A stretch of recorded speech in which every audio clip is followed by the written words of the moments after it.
Estamos dando início, então, aqui agora à terceira parte da primeira aula do curso Teoria da Comunicação, que está falando de ideologia e tecnologias como introdução mesmo ao estudo da comunicação, visto de uma nova maneira, uma maneira que tenta ser acoplável aos tempos atuais e aquilo que se faz hoje em termos de comunicação. A intenção, como já foi falado, é a de não utilizar as teorias antigas, clássicas, mais ou menos defasadas sobre comunicação, e tentar construir algo novo, apanhando talvez alguns poucos elementos dessas teorias que ainda são aplicáveis e trabalhando numa teoria em contínuo progresso. Falamos na segunda parte até o movimento da Segunda Guerra Mundial. A Segunda Guerra Mundial ela trouxe algumas inovações tecnológicas e de aparelhos comunicacionais. O pesquisador Friedrich Kittler, alemão, defende a tese de que todas as guerras, na verdade, foram objetos de mudanças nos aparelhos comunicacionais. Isso viria desde a Guerra da Secessão Americana com o telégrafo, a Primeira Guerra Mundial com o rádio, a Segunda Guerra Mundial aqui com os aparelhos de medição à distância, com os gravadores de fita e uma série de outros elementos, e continuaria na Guerra Fria também com a questão da internet. É uma tese polêmica, discutível, mas interessante de ser trabalhada. A questão da tecnologia no uso militar, ela teve o seu uso, digamos assim, mais conhecido durante a própria Segunda Guerra Mundial, quando os exércitos alemães ameaçavam destruir o Reino Unido. Destruição essa que já havia começado a ter efeito através dos submarinos e através dos aviões. Hitler buscou de todas as formas bombardear o Reino Unido, suas principais cidades, especialmente Londres, de forma a minar com toda a resistência que havia ainda na ilha contra o seu regime. Isto levou os ingleses a se preocuparem demasiadamente com essa questão, a ponto de pensarem em fórmulas de neutralização dos alemães. Isso envolveu especialmente o matemático inglês Alan Turing, que no caso foi um gênio da própria matemática, ao trabalhar durante algum tempo, algumas semanas, para decifrar o código da máquina alemã chamada Enigma. Essa máquina alemã, uma precursora dos atuais computadores, ela tinha uma utilização bastante sofisticada. Ela recebia frases do polo emissor, embaralhava essas frases e mandava para o extremo, para o front, onde essas frases eram outra vez decodificadas através de um código que era enviado junto. Era muito difícil, na verdade, decifrar o sentido dessas frases, já que elas eram embaralhadas dentro de uma probabilidade de 8 milhões de chances de darem certo. Mas isso não desanimou Alan Turing, que montou todo um staff para administrar, para tentar decifrar essas frases. Conseguia, na verdade, o deciframento depois de algum tempo, algumas semanas, mais de um mês, e isso naturalmente não facilitava muito a resistência dos ingleses.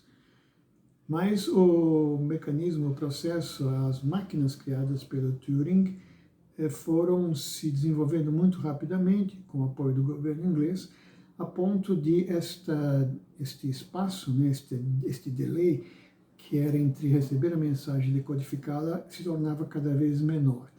Com o tempo, aquilo foi reduzido a 4 semanas, 3 semanas, 2 semanas, até que depois de algum tempo, Alan Turing consegue efetivamente decifrar as frases no momento exato em que elas eram emitidas, ou seja, ele conseguia deter o avanço alemão sobre a Inglaterra e, de alguma maneira, deixar muito irritados os generais nazistas, que confiavam muito nesse sistema e o achavam um sistema absolutamente insuperável e imbatível.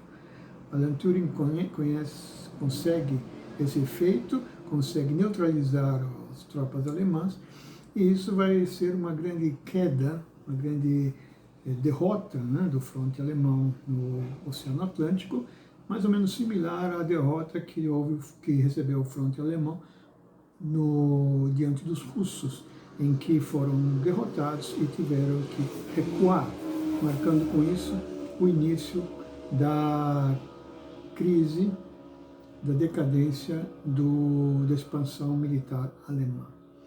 Turing trabalhou também nos Estados Unidos. Lá ele cooperou com os estudos que trabalhavam exatamente com a computação, e seu objeto principal era buscar uma máquina que fosse similar à inteligência humana.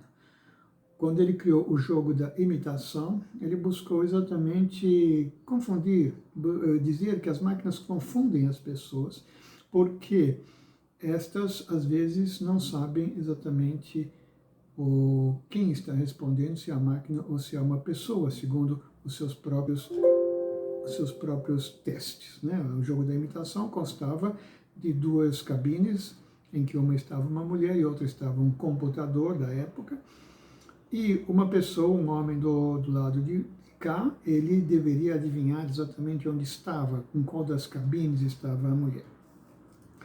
Alan Turing conseguiu demonstrar que as pessoas se enganavam. Os homens se enganavam, confundiam exatamente o computador com um ser humano, e isso dá início a toda uma série de pesquisas que vão tentar desenvolver aquilo que foi chamado depois de inteligência artificial, que era essa capacidade de máquinas simularem o pensamento humano a ponto de responderem questões, criarem novas formas e, com isso, de alguma maneira, substituir os humanos em suas atividades. Conhecemos isso hoje bastante bem, através principalmente dos robôs, né, que nos atendem os telefonemas, conversam, discutem e têm diante de nós uma relação bastante, digamos assim, quase humana, né? Esse tipo de iniciativa também foi muito conhecida nos Estados Unidos através de uma série de terapias eletrônicas em que as máquinas tentavam ou faziam o papel de substituir os terapeutas nas efetivas práticas de tratamento e cura. Houve até casos nos Estados Unidos bastante preocupantes em que as pessoas se tornavam dependentes até mesmo dessas máquinas, e quando o seu criador, na verdade, preocupado com isso, resolveu aboli-las, dizer que aquilo era apenas um robô, as pessoas continuavam a não se conformar com esse fato. Muito bem, durante a guerra houve uma evasão muito grande de cientistas europeus para os Estados Unidos. Eles vieram dos países do leste, eles vieram da Alemanha, da Suíça, da Áustria, da França, de vários países, da Inglaterra, e lá eles se instalaram nos Estados Unidos, a serviço do governo americano, em princípio para ajudá-lo a conter a guerra e apoiar os Estados Unidos no combate ao eixo, mas depois também, uma vez terminada a guerra, continuaram a pesquisa sobre inteligência artificial, que teria também fins militares. O que aconteceu foi que as primeiras pesquisas deram origem ao que se chamou de cibernética, que é esta ciência que trabalha exatamente com as máquinas chamadas de não triviais.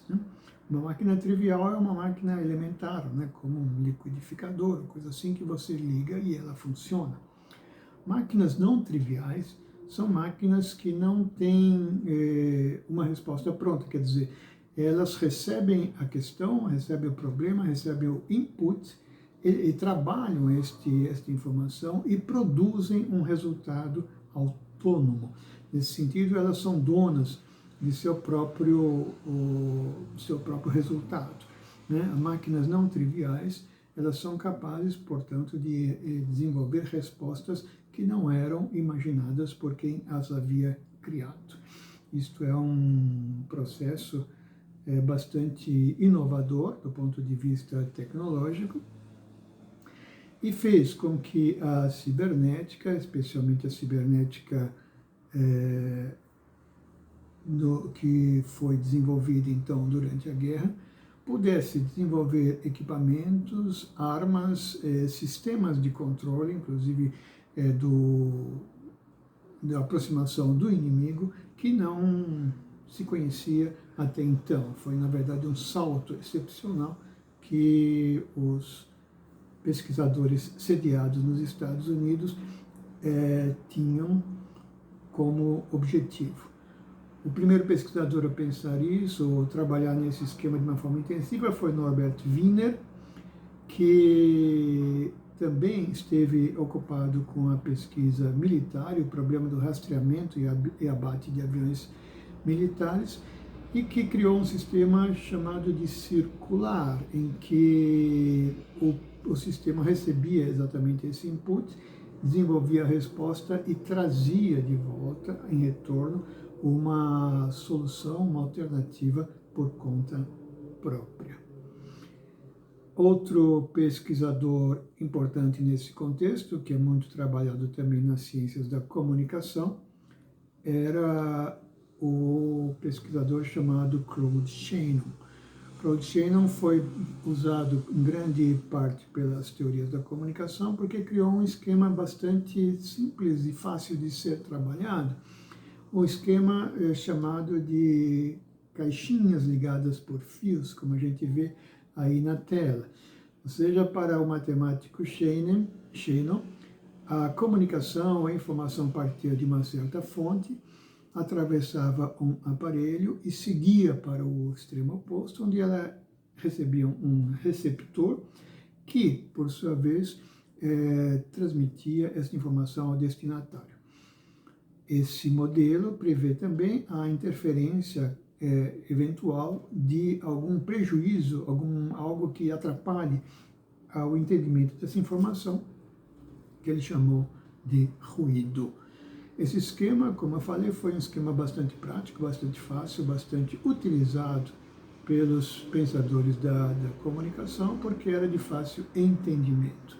Foi um esquema criado por um matemático, né? E a sua intenção era aplicá-lo para as transmissões telegráficas, no sentido de torná-las mais lucrativas ou, de certa maneira, mais eficientes. O esquema previa exatamente o corte, a eliminação de tudo que fosse redundância no sistema, já que para a telegrafia, quanto menos palavras você utilizar, mais barato vai ficar. Então, a intenção do Shannon, como matemático, era exatamente essa, a de criar um modelo de comunicação que restringisse ao máximo a redundância e o ruído no processo comunicacional.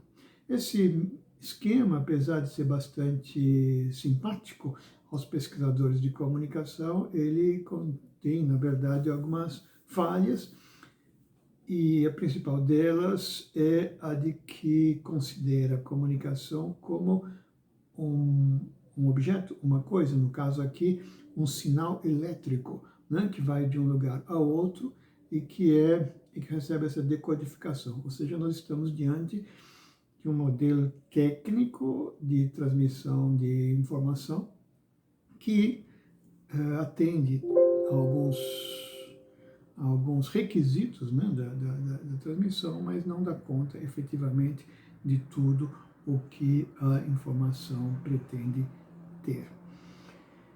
Muito bem. Eu não vou avançar mais aqui na questão da cibernética, eu vou deixar para a segunda aula iniciarmos o controle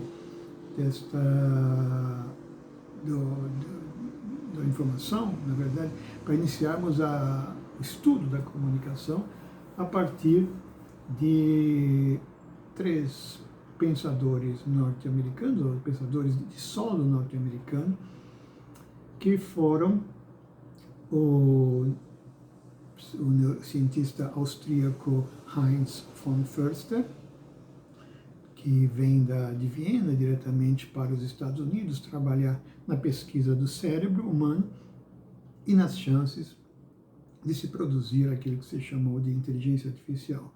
Ele trabalhou junto com o biólogo chileno Humberto Maturana, que desenvolveu um conceito muito incorporado exatamente pela teoria do austríaco, que foi o conceito de poiesia. Isso nós vamos ver na próxima aula.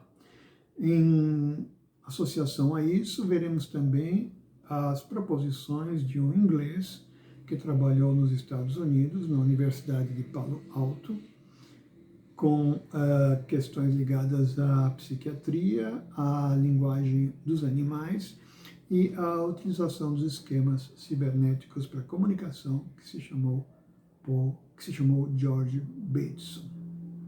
Isso, então, nos vai conduzir à próxima aula, que vai tratar exatamente desses pensadores da tecnologia enraizados nos Estados Unidos.